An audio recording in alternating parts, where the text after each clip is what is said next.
ാണ്. അത് വേണം, അങ്ങനെ വേണം. നമ്മുടെ കാര്യങ്ങൾ സാധിച്ചാൽ അന്യായമായ കാര്യങ്ങളല്ല. കഴിവുകൾ അംഗീകരിക്കുവാൻ സമൂഹം അറിഞ്ഞിരിക്കണം, കഴിവുള്ളവരെ മാനിച്ചിരിക്കണം. കഴിവുള്ള ശാസ്ത്രജ്ഞനെയും കലാകാരനെയും കഴിവുള്ള രാഷ്ട്രതന്ത്രജ്ഞനെയും മാനിച്ചെങ്കിൽ, ബഹുമാനിച്ചെങ്കിൽ, ആദരിച്ചെങ്കിൽ, അവരെ അതിനർഹമായ രീതിയിൽ ഉയർത്തിവിട്ടെങ്കിൽ മാത്രമേ രാജ്യത്തിന് പുരോഗതി ഉള്ളൂ എന്നുള്ളതാണ്. 80% ക്രിമിനലുകളെ കയറ്റിവിട്ടിട്ട് കാര്യമില്ല, ഏത് പ്രസ്ഥാനമായിരുന്നാലും ശരി. അതുകൊണ്ട് വളരെ സംശുദ്ധമായ ഒരു ഭരണമോ ഏത് രീതിയിലും ഈ അപജയം മാറ്റിയെടുക്കണമെങ്കിൽ യുവതലമുറ തന്നെ വിചാരിക്കണം. തല നനച്ചു കഴിഞ്ഞവർ ആ സമൂഹത്തിന് വേണ്ടി, വരും തലമുറയ്ക്ക് വേണ്ടി ഒരു പുരുഷായുസ് മുഴുവൻ പ്രവർത്തിച്ചവരാണ്.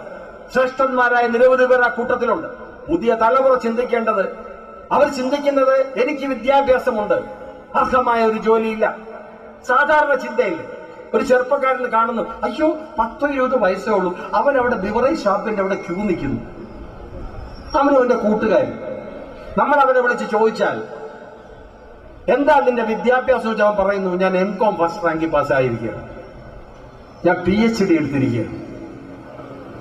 അത്രയും ബിരുദധാരികളും അത്രയും അറിവുള്ളവരുമാണ് അവിടെ. കാരണം ഇവർക്ക് കൈക്കൂലി കൊടുക്കാനില്ല ഒരു ജോലിക്ക്.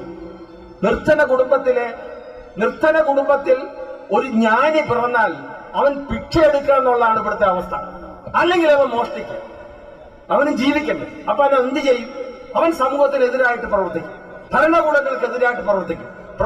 പ്രവർത്തിക്കാനുള്ള അവസരം നമ്മൾ തന്നെയാണ് ഉണ്ടാക്കി കൊടുക്കുന്നത് എന്നുള്ളത്. ആ സമയത്ത് അർഹതപ്പെട്ട വ്യക്തിയെ നമ്മൾ കരുതിയിരുന്നുവെങ്കിൽ, അല്ലെങ്കിൽ അംഗീകരിച്ചിരുന്നെങ്കിൽ ആ പ്രശ്നമില്ല. മുൻ രാഷ്ട്രപതി നാരായൺ സാറിന്റെ ഒരു ആത്മകഥയിൽ അദ്ദേഹം പറഞ്ഞിരുന്നു, അദ്ദേഹം ഓക്സ്ഫോർഡ് പോയി പഠിച്ചു വന്ന ശേഷം അദ്ദേഹം അവർണ സമുദായത്തിൽപ്പെട്ട ആളാണ്. അവിടുന്ന് ഇന്ത്യയുടെ രാഷ്ട്രപതിയായി എന്നുള്ളതാണ്. അതൊരു ലക്ഷ്യത്തിന് വേണ്ടി പ്രവർത്തിച്ചതുകൊണ്ട് മാത്രമാണ്. അദ്ദേഹം സർ C.P. രാമസ്വാമി ഒരു ഉദ്യോഗത്തിനായിട്ട് പോയി. അന്ന് ബ്രാഹ്മണ മേധാവിത്വമായിരുന്നു കേരളത്തിലെമ്പാടും. ബ്രാഹ്മണർക്ക് എന്തുമാകാം, ഒരു ശിക്ഷയും ഇല്ലാതിരുന്ന ഒരു കാലഘട്ടം ഉണ്ടായിരുന്നു കേരളത്തിൽ, ഭാരതത്തിലും ഉണ്ടായിരുന്നു. അങ്ങോട്ടേക്കും കടക്കുന്നില്ല. അദ്ദേഹം ഒരു ജോലി ചോദിച്ചു ചെന്നപ്പോ അവർണ സമുദായത്തിൽപ്പെട്ട ഒരാൾ ഏറ്റവും ഉന്നതനായ വിദ്യാഭ്യാസ യോഗ്യതയുമായിട്ട് വന്നിരിക്കുകയാണ്. നാളെ ബ്രാഹ്മണന്മാരുടെ കൂടെയിൽ കസേരയിൽ ഇരുത്തണം. Sir C.P. ബുദ്ധിപരമായിട്ടൊരു കാര്യം ചെയ്തു, 100 രൂപ കൊടുത്ത് പറഞ്ഞയച്ചു. അദ്ദേഹം ബർമയിലേക്ക് പോവുകയും ചെയ്തു. അവിടുന്ന് ബർമ സ്വദേശിയായ ഒരു മഹിളയെ സഹധർമ്മിണിയാക്കി കുറച്ചു കാലം ബർമയിൽ കഴിഞ്ഞ ശേഷം പിന്നെ ഡൽഹിയിലേക്ക് വരികയായിരുന്നു. അദ്ദേഹം ആരോടും ചോദിക്കാൻ പോയില്ല, വിപ്ലവ പ്രസ്ഥാനങ്ങൾ നടത്താൻ പോയില്ല, ബിവറേജ് ഷോപ്പിൽ ക്യൂ നിൽക്കാൻ പോയില്ല.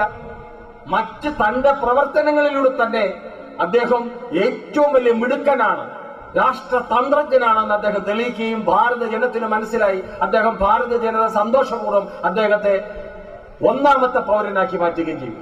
അവിടെ ഭാരതത്തിലെ ജനം ജാതി നോക്കിയില്ല, ഭാരതത്തിലെ ജനം മതം നോക്കിയില്ല, ഭാരതത്തിലെ ജനം വസ്ത്രധാരണ വിശേഷം നോക്കിയില്ല. അപ്പോ മൊത്തത്തിൽ ഭാരതത്തിന്റെ ചിന്ത തന്നെയാണ്. ആ ചിന്തയ്ക്ക് ഇന്നും മാറ്റം വന്നിട്ടില്ല. മാറ്റം വരുത്താതിരിക്കാൻ നമ്മൾ തീർച്ചയായിട്ടും ശ്രദ്ധിച്ചിരിക്കണം. പ്രത്യേകിച്ച് അഭ്യസ്ത വിദ്യാലയർ കൊടിയ നിരാശയ്ക്ക് അടിമപ്പെടാതെ, നിങ്ങളുടെ മുമ്പിൽ വഴികൾ ഇനിയും തുറന്നു കിടപ്പുണ്ട്. നിങ്ങൾ നിങ്ങളുടെ വിലപ്പെട്ട ജീവിതം മദ്യത്തിനും മയക്കുമരുന്നിനും അടിമപ്പെടുത്തി നശിക്കരുത്. ചിന്തകൾ, നിങ്ങളുടെ ചിന്താസരണികൾ തുറന്നു പ്രവർത്തിക്കട്ടെ. ഉത്തിഷ്ഠത, ജാഗ്രത, പ്രാപ്യവര, നിബോധത. ഉണരുക, എഴുന്നേൽക്കുക, ലക്ഷ്യത്തിലെത്തുന്നവരെ പ്രവർത്തിക്കുക. അല്ലാതെ അധമ മാർഗങ്ങളിലൂടെ ജീവിതം എനിക്ക് വെറുത്തു, ഞാൻ നിരാശനാണ്, ഒരു വലിയ കുടുംബത്തിന്റെ പ്രാരാബ്ദം നോക്കണം, അല്ല. നിങ്ങൾക്ക് ഇതെല്ലാം സാധിക്കും. നാട് നന്നാക്കുന്നത് യുവതലമുറയാണ്. അവർ നല്ല ചിന്തകളോടുകൂടി, ബുദ്ധിയോടുകൂടി, വിവേകത്തോടുകൂടി കാര്യങ്ങൾ സംസാരിക്കണം, പ്രവർത്തിക്കണം, കാര്യങ്ങൾ ചെയ്യണം. അതിന് ഈ ഫെസ്റ്റ് ഒരു മുതൽക്കൂട്ടായിരിക്കട്ടെ. എല്ലാ വിഭാഗക്കാരോട് ഒത്തുകൂടുകയും ഇവിടെ ഇത് തീരുന്നത് വരെ സമാധാനപൂർവ്വം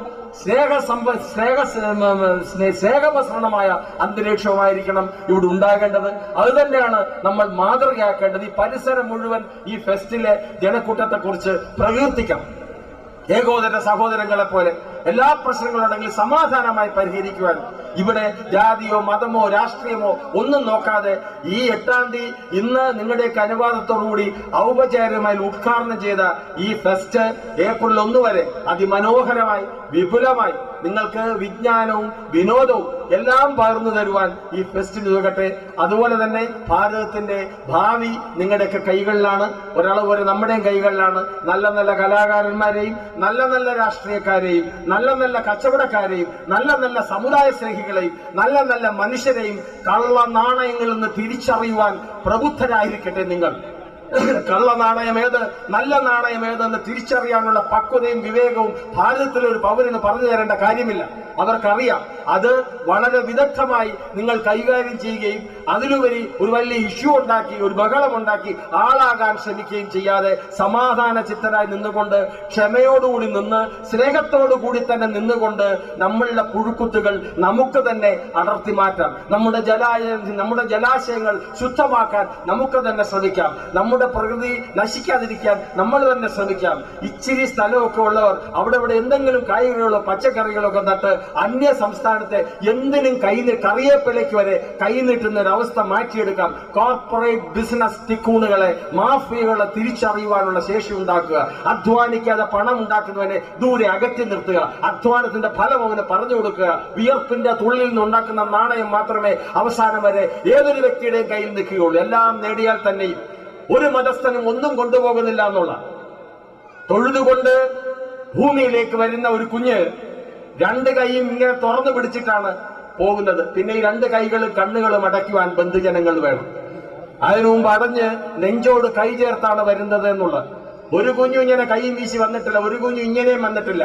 അതൊക്കെ പിന്നെ ഭൂമിയിൽ വന്ന ശേഷമാണ് കൈ ഉയരുന്നതും കൈ ഇങ്ങനെ കാണിക്കുന്നതൊക്കെ ഭൂമിയിൽ വന്ന് അനുഭവത്തിന് ശേഷം കള്ളത്തരം പഠിച്ച ശേഷമാണ്. പക്ഷെ ഭൂമിയിലേക്ക് ദൈവം പടച്ചു വിടുമ്പോൾ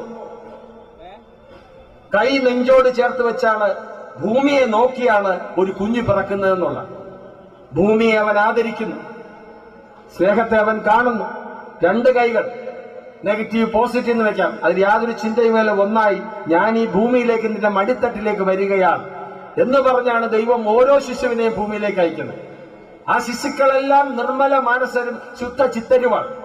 അവരാരും കള്ളന്മാരോ കൊലപാതകികളോ ഒന്നുമല്ല, ഒരു കുഞ്ഞുമല്ല. ആ കുഞ്ഞുങ്ങൾ എന്തുകൊണ്ടാണ് ആയിപ്പോകുന്നതെന്നുള്ള ഓരോ രാജ്യം സൃഷ്ടിക്കുന്ന പരിസരമാണ്, അല്ലെ, സൃഷ്ടിക്കുന്ന അന്തരീക്ഷമാണ് അത്തരം കുഞ്ഞുങ്ങളെ കള്ളനാക്കുന്നതും കൊലപാതകളാക്കുന്നതും കള്ളക്കടത്തുകാരാക്കുന്നതും. ഒന്ന് നിരാശ കൊണ്ട് ഞാൻ ആദ്യം പറഞ്ഞല്ലോ, കഴിവുണ്ടെങ്കിലും ഒരിടത്തും അംഗീകാരം കിട്ടാതെ വരുമ്പോൾ നാം ഇപ്രകാരമായി മാറിയിരിക്കും. അല്ലെങ്കിൽ ഒരു വിഭാഗം വേദനപ്പെടുമ്പോൾ അവരുടെ വേദന എന്നിൽ വേദന സൃഷ്ടിക്കുന്നു, അവരുടെ വേദന മാറ്റണം എന്നൊരു സമുദായത്തിലേക്ക് വിചാരിച്ചിരിക്കുക, അല്ലെങ്കിൽ ഒരു മനുഷ്യത്തിലേക്ക് വിചാരിക്കാം. അതൊക്കെ മനസ്സിൽ കരുണയുള്ളത് കൊണ്ടാണ്. അങ്ങനെ മനസ്സിൽ കരുണയുള്ള ഒരു വ്യക്തിക്ക് മാത്രമേ അന്യന്റെ വേദന മനസ്സിലാകുള്ളൂ. നമ്മളെന്തിനാണ്? കാരണം പ്രതികരണശേഷി വളരെ കുറഞ്ഞിരിക്കുന്ന ഒരു വിഭാഗമായി മാറിയിരിക്കുന്നു കേരളീയർ എന്നുള്ളത്. വളരെ ഒരുപക്ഷെ സംസ്കാരത്തിന്റെ മൂർധന്യ സ്ഥിതിയിലായതുകൊണ്ടാവാം പലതിനും പ്രതികരിക്കാത്തത്. ഞാൻ ഈ നഴ്സുമാരുടെ സമരത്തെ കുറിച്ച് ഇന്ന് മഹാറാണി ഹോട്ടലിൽ ആഹാരം കയറിയപ്പോ അവിടെ ഒരു 10, 100, 150 നഴ്സിംഗ് വിദ്യാർത്ഥിനികൾ വന്നു. എല്ലാം ഫൈനൽ ഇയർ പഠിക്കുക. ഒരു ചോദ്യം ഞാൻ ചോദിച്ചോളൂ, നിങ്ങളുടെ മറ്റ് സഹോദരിമാർ കേരളത്തിൽ ഇവിടെ ഉണ്ടല്ലോ സമരം, പല സ്റ്റേറ്റുകളിലും പലയിടങ്ങളിലും ഭാരതത്തിൽ പല സ്ഥലങ്ങളിലും സമരം നടത്തുന്നു. നിങ്ങൾ ഫൈനൽ ഇയർ സ്റ്റുഡൻസ് അല്ലേ? നിങ്ങൾ നാളെ ഒരു നഴ്സായി ജോലിക്ക് പോകേണ്ടതല്ലേ? നിങ്ങളെപ്പെട്ട് നിന്റെ അഭിപ്രായം പറയാത്തത്? ഞങ്ങൾ എന്തിനാ പറയുന്നത്? നിങ്ങൾ വേണ്ടേ പറയാൻ? സ്ത്രീകളുടെ പ്രശ്നമാണ്. സാർ എന്താ പറയാത്തത്? ഞാൻ എന്നോട് ആരും അഭിപ്രായം ചോദിച്ചിട്ടില്ല. ഇത്തരം ഇഷ്യൂസ് വരുമ്പോൾ വലിയവന്മാരോടാണ് അഭിപ്രായം ചോദിക്കുന്നത്, മാധ്യമങ്ങളിലടക്കം. നമ്മളെ പോലുള്ള പരീക്ഷകളെടുത്തൊന്നും ഒരു അഭിപ്രായത്തിന് അവന് വരിയില്ല, ആരും ചോദിക്കത്തുമില്ല. നമ്മളെ അഭിപ്രായത്തിനൊന്നും വിലയില്ല. അപ്പൊ ഇങ്ങനെയൊക്കെ എന്റെ അഭിപ്രായം പറയാൻ പറ്റുള്ളൂ. കാരണം കേൾക്കുന്ന ആമ്പിള്ള ഒരു ഫ്രണ്ടിലുണ്ട്, അല്ലെ വിവരമുള്ള ഒരു ഫ്രണ്ടിലുണ്ട്, അവരോട് പറഞ്ഞാലേ കാര്യങ്ങൾ നടക്കുള്ളൂ. അതുകൊണ്ടാണ് പറഞ്ഞത്. അപ്പൊ ചോദിച്ചു എന്താണ് സാർ എന്താ അഭിപ്രായം? ഞാൻ പറഞ്ഞു എന്താ അഭിപ്രായം, ഒറ്റവുമില്ല, സമരം ന്യായമാണ്. എന്താണ് കാര്യം എന്ന് ചോദിച്ചു. ന്യായം എന്ന് പറഞ്ഞാൽ ഏറ്റവും ചുരുങ്ങിയ ശമ്പളം വാങ്ങിച്ച് ജോലി ചെയ്യുന്നൊരു വിഭാഗമാണ് നഴ്സ്.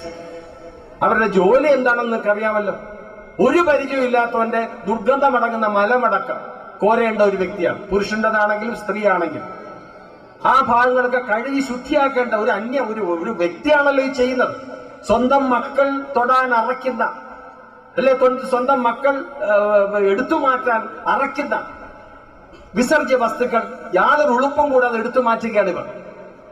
അതും സേവനമാണ്, ഏറ്റവും വലിയ മനുഷ്യ സേവനമാണത്. അവർക്ക് തുച്ഛമായ ശമ്പളമാണ് കൊടുക്കുന്നത്. ഒരു മെഡിക്കൽ വിദ്യാർത്ഥിക്ക് ഇത്തരം കോളേജിൽ അഡ്മിഷൻ വേണമെങ്കിൽ എത്ര ലക്ഷമാണ് ക്യാപിറ്റേഷൻ ഫ്രീ ആയിട്ട് വാങ്ങുന്നത്? 15 ലക്ഷം 25 ലക്ഷം ഒക്കെ ഉണ്ട്. അത്രയും കാശ് വാങ്ങുകയാണ്. അത് കഴിഞ്ഞാൽ ഒരു പ്രസ്ഥാനത്ത് ജോലി ചെയ്യുന്ന ഒരു നഴ്സ് സഹോദരി ഗൾഫിലോ വല്ലതും ജോലി കിട്ടി പോവാണെങ്കിൽ അവിടെ ഒരു എക്സ്പീരിയൻസ് സർട്ടിഫിക്കറ്റിന് 15, 25, 30, 40 ഒക്കെ പലരും ചോദിക്കുന്നു അത്രേ. അങ്ങനെയുള്ളപ്പോൾ ഒരു മിനിമം വേതനം ഒരു നിശ്ചയമായിട്ട് ഇപ്പോഴത്തെ ഒരു വിലക്കയറ്റവും കാര്യങ്ങളൊക്കെ വെച്ച് നോക്കുമ്പോൾ ഒരു 10,000 രൂപ അല്ലെങ്കിൽ 15,000 രൂപയ്ക്ക് ഈസി ആയിട്ട് കൊടുക്കാവുന്നതേ ഉള്ളൂ. കൊടുക്കാവുന്ന കാര്യങ്ങളാണ്, അതിനകത്ത് തക്ക ജോലികളാണ് അവർ ചെയ്യുന്നത്. ഏറ്റവും കൂടുതൽ സ്ത്രീകളാണ് ഈ ജോലി ചെയ്യുന്നത് എന്നുള്ളത്. ഓരോ നഴ്സിന്റെ പുറകിലും ഓരോ കുടുംബമുണ്ട് എന്നുള്ളത്. ഒരു വലിയ കുടുംബം ഈ സഹോദരി ആശ്രയിച്ച് നിൽക്കുന്നുണ്ട്. അപ്പൊ ഈ മകളുടെ ദിനത്തിൽ തന്നെ അത് ഞാൻ പറയുകയാണ്. ഞാൻ ശ്രദ്ധിച്ചു. അതുകൊണ്ടാണ് അവർക്ക് മാത്രമല്ല, അവരുടെ കൂടെ നിന്ന് ഫോട്ടോ എടുക്കാനുള്ള താല്പര്യം കൊണ്ടൊന്നുമല്ല. എനിക്കിനി പ്രശസ്തനാകേണ്ട കാര്യമില്ല. അഭിപ്രായം ഇത് തന്നെയാണ്. വളരെ ന്യായമായ അവകാശമാണ്, ന്യായമായ കാര്യമാണ്. ശമ്പളം കൊടുക്കുന്നവർക്ക് കൊടുക്കാവുന്നതേ ഉള്ളൂ എന്നുള്ളതാണ്. സ്വകാര്യ ആശുപത്രികളൊക്കെ ഇഷ്ടം പോലെ ധനമുണ്ട്. അവർക്ക് ഈ പറഞ്ഞ ബോർഡുമായിട്ട് ആലോചിച്ചിട്ടൊക്കെ ചെയ്യാവുന്നതേ ഉള്ളൂ. അവരോട് നിങ്ങൾ എന്താ പിന്തുണ കൊടുക്കാത്തത് എന്ന് ന്യായമായി ചോദിക്കും. ഇപ്പൊ കലാകാരന് ഒരു പ്രശ്നം വന്നു കഴിഞ്ഞാൽ തീർച്ചയായിട്ടും കലാകാരന്മാർ കൂടെ നിൽക്കണം.